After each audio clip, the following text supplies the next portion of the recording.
Impulso.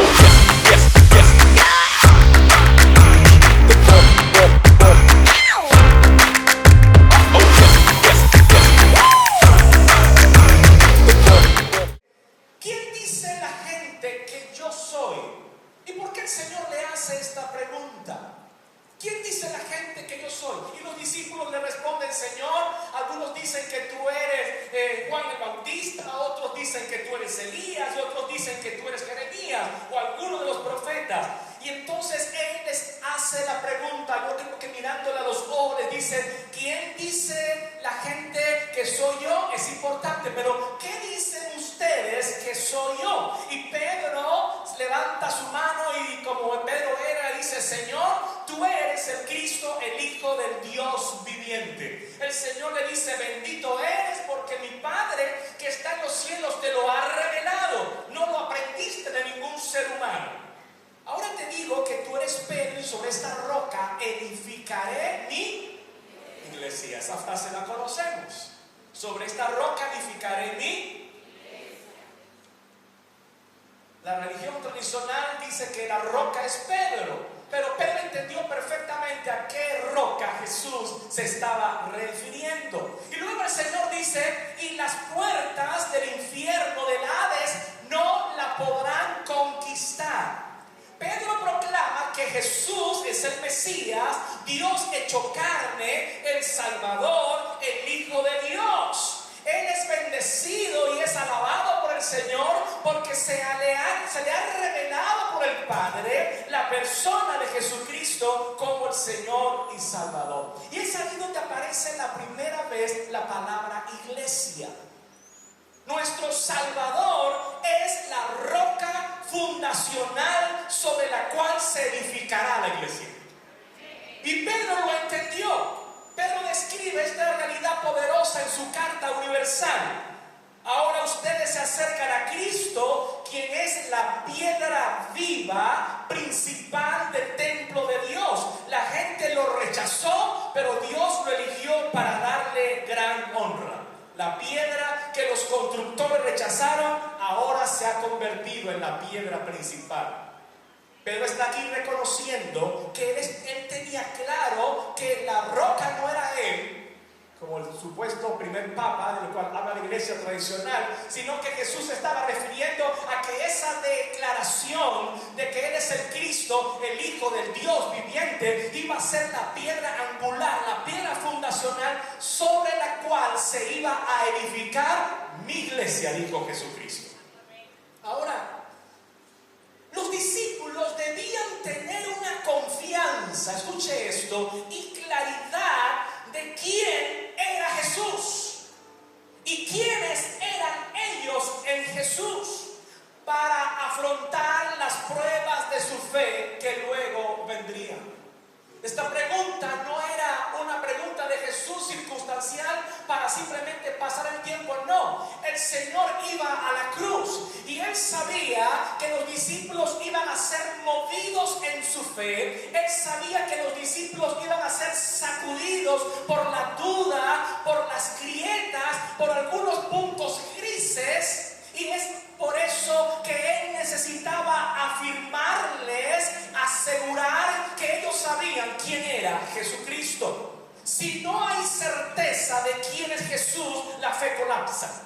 Si no hay una certeza de quién yo soy en Jesús, mi fe puede tambalear. Si yo no estoy afirmado en la roca que es Jesús, pueden venir tormentas y es posible entonces que colapse. La iglesia fue constituida por Jesús, siendo Él la roca, piedra angular, escogida y preciosa. Jesús es el centro de la iglesia. Este movimiento fue arrollador y a esa iglesia centrada en Jesús, nada la detendría. Quiero repetir esto. A esa iglesia centrada en Jesús, con una identidad clara de quién es Jesús, las puertas del infierno no prevalecerían contra ella. El infierno no la podría superar, no la podría vencer, no la podría derrotar. Nada prevalece contra la iglesia centrada en en Jesús. Y esta frase nosotros lo repetimos mucho, ¿cierto? Cuando estamos llenos así de fuego y estamos haciendo intercesión y guerra espiritual, la repetimos. Señor, las puertas del infierno no prevalecerán contra la iglesia. Pero un momentito, ¿qué características tiene la iglesia? Tiene esa iglesia para que no sea atropellada por el infierno. Porque no es solamente porque yo diga, Señor, tu palabra dice, las puertas del infierno prevalecerán contra la iglesia y por eso tenemos tu respaldo. No es así como que parece tan fácil. ¿Qué característica tiene esa iglesia para que Satanás, el infierno, no pueda prevalecer, atropellarla? Vamos a irnos un poquito a la historia de la iglesia en los primeros años, porque esto era muy claro y contundente en los primeros 300 años de la iglesia. ¿Sabe usted que en los primeros 300 años de la iglesia se desató una furiosa y despiadada persecución contra la iglesia que estaba naciendo? Fue despiadada, fue violenta. Los jardines de los emperadores eran alumbrados por hermanos que estaban en postes. Las fiestas eran alumbradas no por luces ni por velas preciosas ni candeleros hermosos. Eran alumbrados por hermanos que habían sido rociados con brea y encendidos vivos. Esos hermanos ardiendo eran los que alumbraban las fiestas de los emperadores. Eran comidos vivos por los leones en los circos, en el Coliseo. Eran perseguidos en todo lugar. Mientras los miles de personas que estaban expectantes en los circos aplaudían, celebraban y se gozaban. El circo que le daba alegría a las personas un buen domingo en la tarde era gente muriendo por causa de su fe. ¿Qué odiaba Roma de los cristianos? Se habla de Plinio, un gobernador romano, que le escribe al emperador Trajano y le dice lo siguiente: los cristianos no son malos ciudadanos, pero crecen demasiado rápido. Los cristianos no son malos ciudadanos, pero crecen demasiado rápido. Y aumentan las quejas contra ellos. Y quiero darle 3 asuntos muy puntuales por los cuales Roma odiaba a los cristianos y trataba de perseguirlos y acabarlos. La primera era que cuando Roma llegaba a un pueblo y conquistaba, ellos tomaban los dioses de las personas y los traían al gran altar, de manera que en el gran altar de Roma estaban los dioses de cada civilización conquistada. Y cada uno de estos dioses respondía a algo que tenía que ver con catástrofes naturales. Entonces, por ejemplo, para que no lloviese, se le rendía reverencia, sacrificios y ofrenda a tal dios. Para que no hubiese huracanes, para que no hubiese enfermedades, para que cuando había un cataclismo, se relacionaba cada situación de la naturaleza con un dios. Ahora escuchen esto: los cristianos no sacrificaban, los cristianos no hacían fiesta a los dioses, de manera que cuando ocurría el cataclismo, ¿quiénes eran los culpables? Los cristianos. O sea, la gente, no está ocurriendo esto porque los cristianos no le prendieron vela al santo. Lo segundo es que los cristianos se reunían en privado, en casas, en tiendas, en apartamentos, y esto hacía llamarlos supersticiosos. Ahora, la superstición para los romanos era algo bien interesante. Tenía que ver con cosas que ellos observaban en los cristianos que no les gustaba. Por ejemplo, a ellos no les cabía en la cabeza que los cristianos adoraban a un criminal que había sido condenado a muerte. ¿Cómo esta gente va a adorar a alguien que fue condenado cruelmente en una cruz? Entre las reuniones de los cristianos no había castas, sino que esclavos se reunían con ricos, con pobres, alta sociedad, de la baja sociedad, se reunían, no había diferencia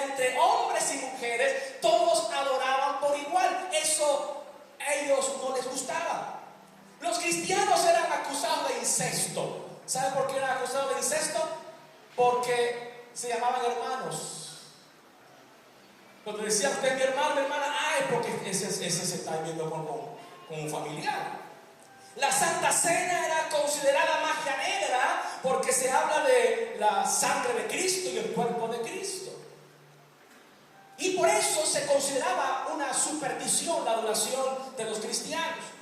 Pero en el top 3, la más importante era que los romanos exigían lealtad al Estado, el emperador era un dios y Roma no aceptaba la deslealtad. De manera que cuando los cristianos no iban a fiestas, no adoraban a otros dioses, no reconocían los dioses oficiales, no adoraban al emperador, sino que los cristianos decían: nosotros solo aceptamos a Jesús como Dios, como Señor, como soberano, como Rey, como Salvador, como Cristo, como Hijo de Dios.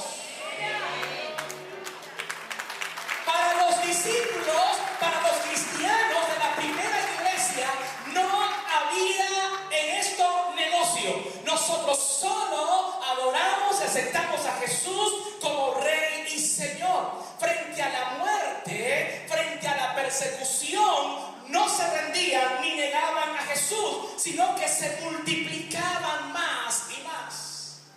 Leí muy joven muchas novelas sobre estos tiempos, cuando los hermanos se reunían en las catacumbas. Y lo que más le impresionaba a los torturadores es por cuando ellos morían en el Coliseo y morían cantando, morían alabando al Señor. Y ellos trataban de atormentarlos para que negaran a Cristo y les amenazaban y les decían: por un momento que tú digas que adoras al emperador, te puedes librar del suplicio. Sí es cierto que algunos renunciaban por pena o por temor, pero la gran mayoría decía: yo no voy a negar a Jesús. Jesús es mi Señor.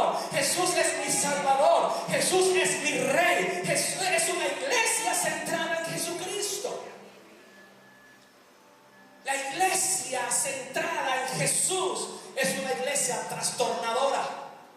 Hechos 17:6 dice: esto que trastorna en el mundo está entre nosotros. Bonito nombre, ¿no? ¿Cuántos trastornadores hay aquí?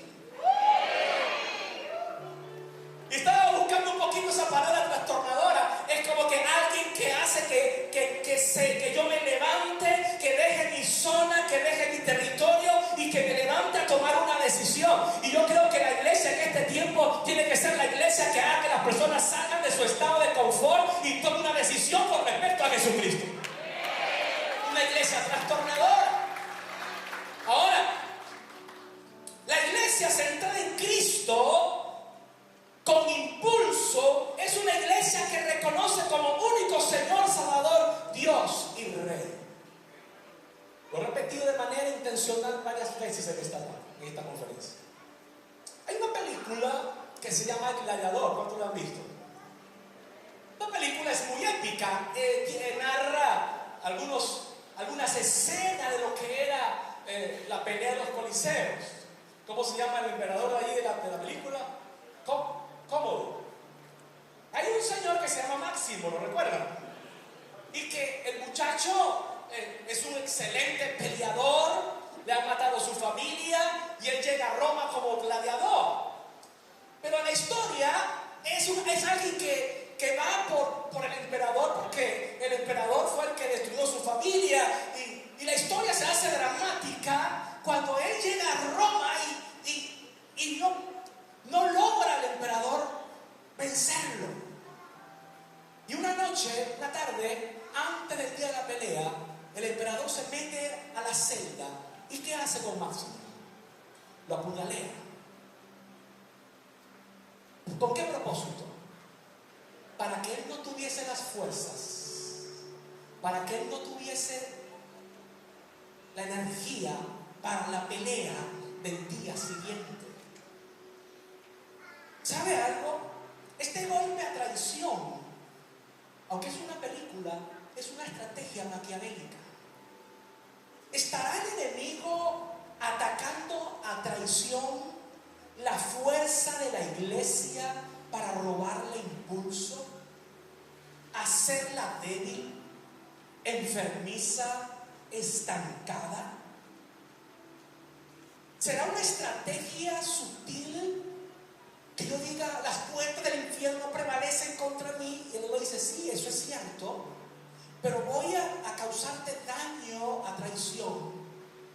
apuñalearte para que te debilites y no seas fuerte para pelear conmigo. Una pareja inicia su acercamiento a un grupo de conexión, liderizado por un matrimonio que es seguidor de Jesucristo. Cuando la pareja comienza a asistir, el varón se desilusiona por la manera como la pareja enfrenta sus diferencias y se retira decepcionado, desilusionado. Hace unos meses le pregunté a un empresario, estábamos dando un entrenamiento de ILI en cierta ciudad y nos quedamos en casa de un hombre empresario ganadero. Le pregunto, ¿por qué razón no tiene empleados creyentes en su finca? Y él me respondió de una manera cruda que me dejó un mal sabor en la boca. Él dice: no confío en ellos, son impredecibles e irresponsables. ¿Sabe que Gandhi, independentista de la India, dijo algo sobre Jesús? No sé de nadie que haya hecho más por la humanidad que Jesús. De hecho, no encuentro nada malo en el cristianismo. Pero entonces añadió: el problema está en ustedes los cristianos, pues no viven de conformidad con lo que enseñan. Y le añado esto que él dice: me gusta vuestro Cristo, pero no me gustan vuestros cristianos. Vuestros cristianos son muy distintos a vuestro Cristo. Los cristianos tienen un gran Cristo, pero tienen muy pequeños cristianos. Ojalá yo tuviera el Cristo que tienen los cristianos. Esto lo dijo un político libertador y muy gran héroe en la India. Me gusta tu Cristo, pero no me gustan los cristianos, porque no viven con lo que enseñan. Una iglesia contra la cual el infierno no puede prevalecer es una iglesia que se parece a Jesús. Es una iglesia que imita a Jesús. Es una iglesia que manifiesta a Jesús. No solamente es una declaración, sino que es un hecho tangible, palpable en la vida transformada de hombres y mujeres que no negocian nada por causa de adorar a Jesús. Y eso es lo que hacían los cristianos en Roma. Eran perseguidos, pero no podían detenerlos. Se multiplicaban tanto que al final prácticamente fueron los que hicieron que Roma cayera ante el cristianismo. No podían detener a hombres y mujeres que estaban determinados: Jesús, Jesús, Jesús, Jesús, Jesús, Jesús, hasta el final. Iglesia, hoy nosotros estamos en el mismo territorio. Hay afuera cualquier cantidad de diferencias y circunstancias para que tu fe amilane. Y es posible que en algunos las heridas hayan sido causadas para desgastar, para causar mal testimonio. Pero quiero decirte algo: la verdadera iglesia centrada en Jesús, nada podrá detenerla, ni a nada podrá prevalecer contra ella, porque se parece a Jesús, imita a Jesús y manifiesta a Jesús. Aleluya. Primera de Juan capítulo 2 versículo 6 dice: el que dice que permanece en él debe andar como él anduvo. En esto el Señor es muy claro. El que dice que permanece en él debe andar como él anduvo. ¿Cómo definimos entonces la iglesia? Es una asamblea de ciudadanos libres, llamados para salir. En el Antiguo Testamento, congregación eran los que abandonaban Egipto y seguían a Dios, seguían centrados en el culto a Jehová y en la ley de Dios. Todas las personas de todas partes del mundo que se relacionan con Jesús de manera salvadora, todos los que han vivido y todos los que lo harán, todos los que mediante la muerte de Jesús Jesús se han reconciliado con Dios y han recibido una vida nueva. Es universal, pueblo de Dios, cuerpo de Cristo, templo del Espíritu Santo, y otros más nombres aparecen en la Biblia.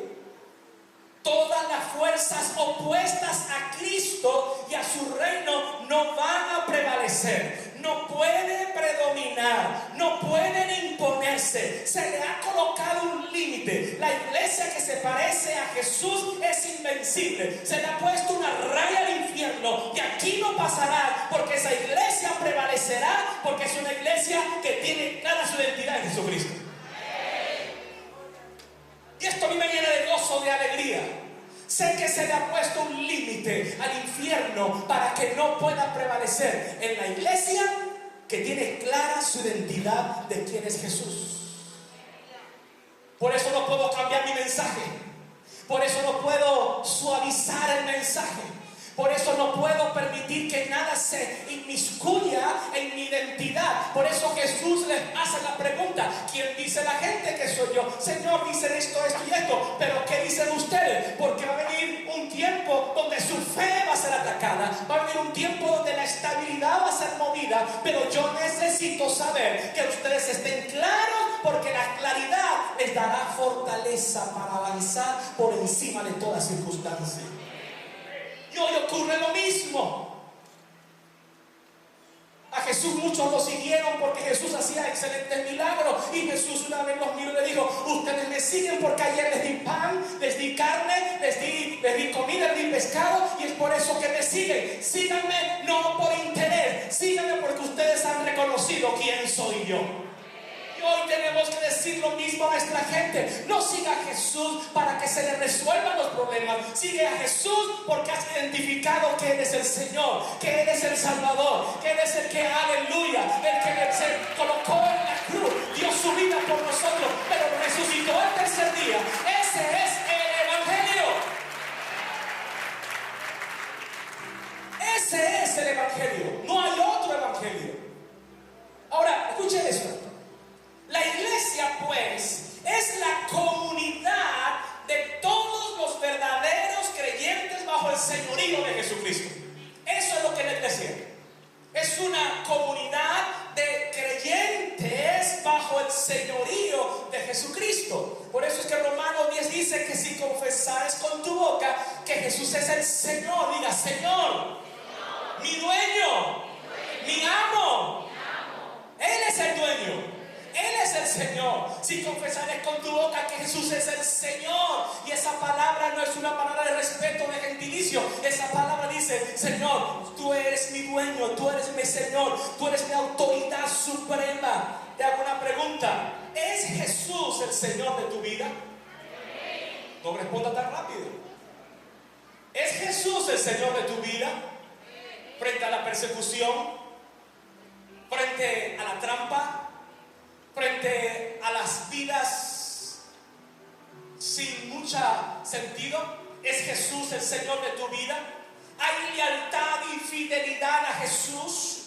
Un corazón doble será vencido por el infierno. Un corazón doble será vencido por el infierno.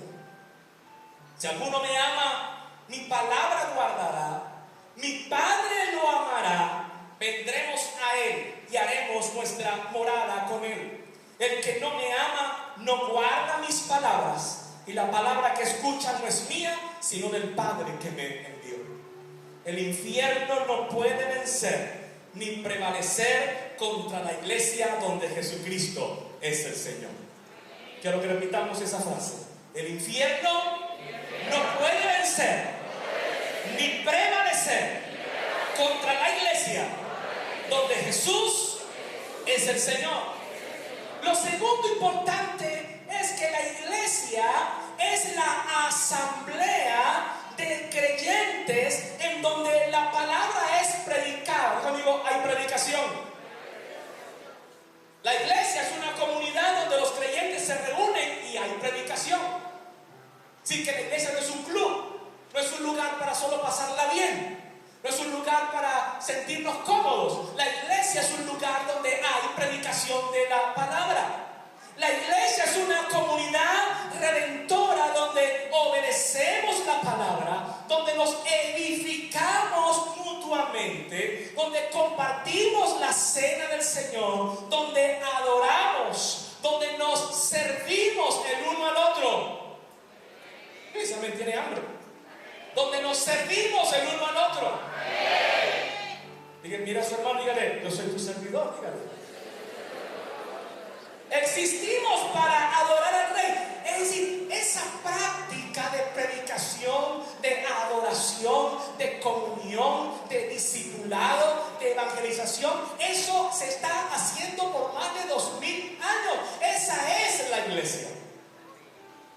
Es por eso que Hechos 2 dice, se mantenían firmes en las enseñanzas, en la comunión, en el partimiento del pan, en las oraciones, compartían sus bienes, tenían en común, no dejaban de reunirse, que de casa en casa partían el pan, compartían la alegría con generosidad, alabando a Dios, disfrutando de la estimación del pueblo, y el Señor añadía cada día a la iglesia los que habían de ser salvos.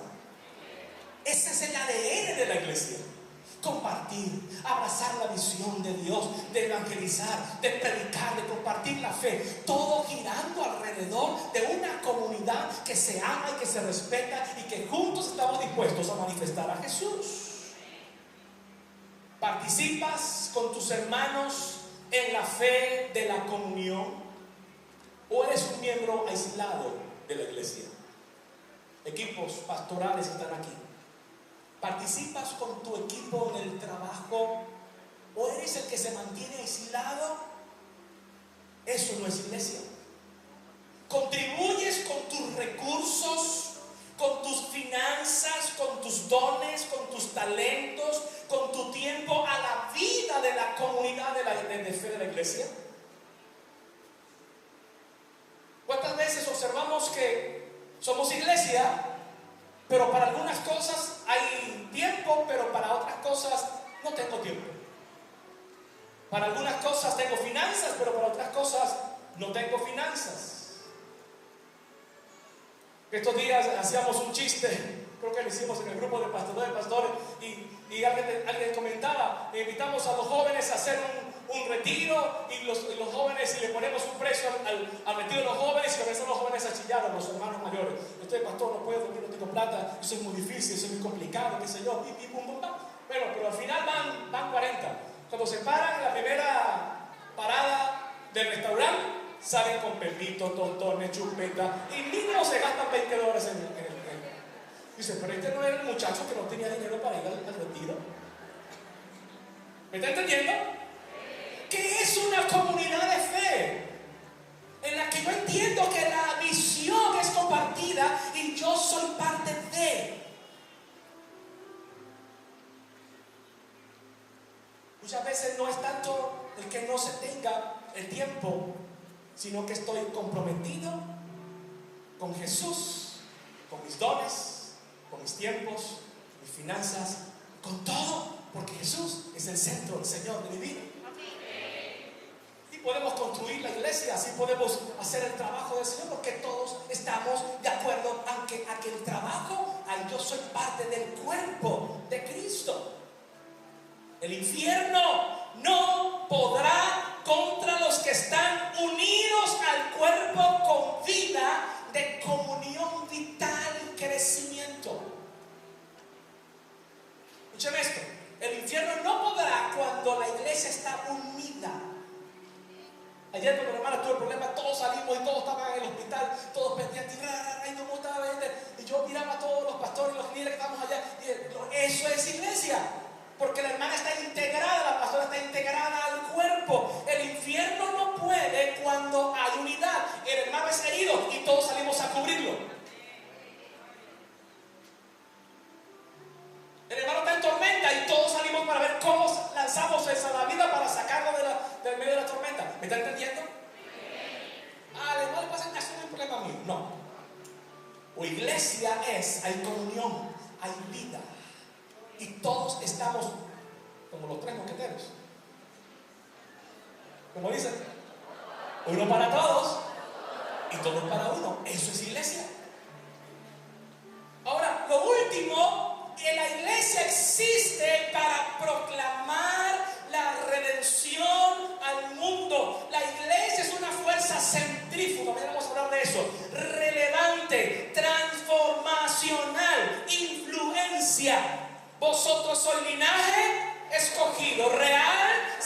sacerdocio, nación santa, pueblo adquirido por Dios para propósito.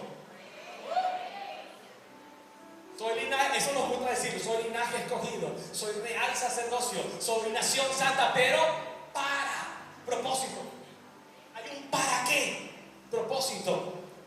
En otro tiempo no eras pueblo, ahora soy pueblo. En otro tiempo no habéis alcanzado misericordia, pero habéis alcanzado misericordia. En aquel día, Apocalipsis dice, una multitud de toda nación, tribu, pueblo y lengua era tan grande que nadie podía contarla. Estaban de pie delante del trono, vestidos de ropas blancas, ramas de palma en la mano, y proclamaban a gran voz: la salvación viene de nuestro Dios, que está sentado en el trono, y del Cordero. El centro de todo lo que hacemos es Jesucristo. Si sacamos a Jesús como centro de la iglesia, todo colapsa y la iglesia pierde fuerza. Ya es una iglesia sin poder, ya es una iglesia que no puede avanzar, está herida y se cae. Pero como iglesia cuidamos, líderes, pastores, Jesús sea el centro de todo lo que hacemos. Nos han intentado vender muchos evangelios, entre comillas, pues yo conozco un solo evangelio. Yo conozco un solo Jesús. Yo conozco un solo Señor.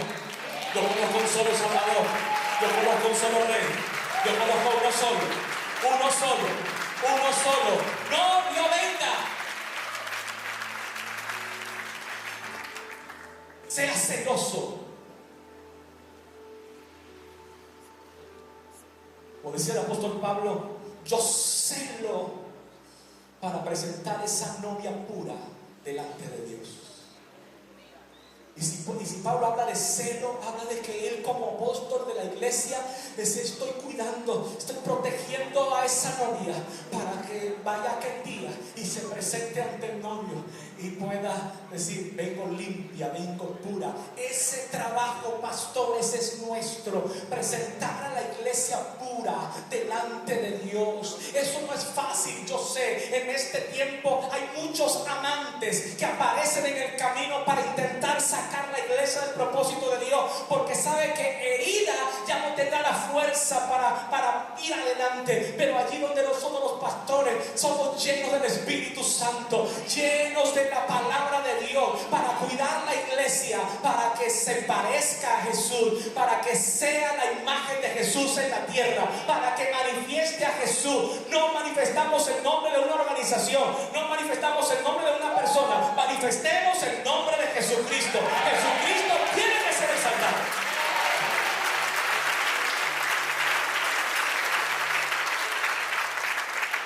Tuve una iglesia hace unos años en Estados Unidos, y como salía de la iglesia esa mañana, yo pensé que era yo solo que había escuchado esa mañana con mi esposa la palabra. Nuestro mentor, el pastor Borro, lo había invitado, y cuando él sale me dice: Carlos, perdóname. Y yo lo entendí, porque fue un culto de 1 hora y media donde Jesús no estaba por ninguna parte.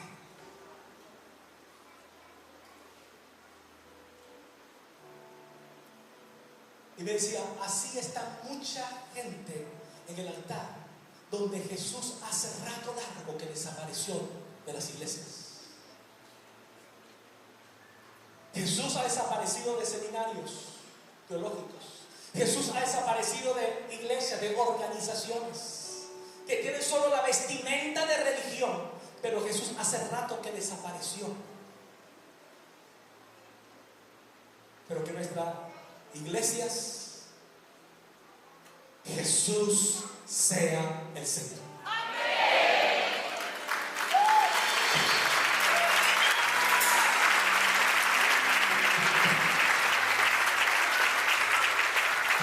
Vamos a ir hablando mucho más de esto en el curso de este fin de semana, pero quiero iniciar este tiempo de impulso. Una iglesia con impulso es una iglesia cuyo centro es Jesucristo, y eso no lo negociamos por nadie.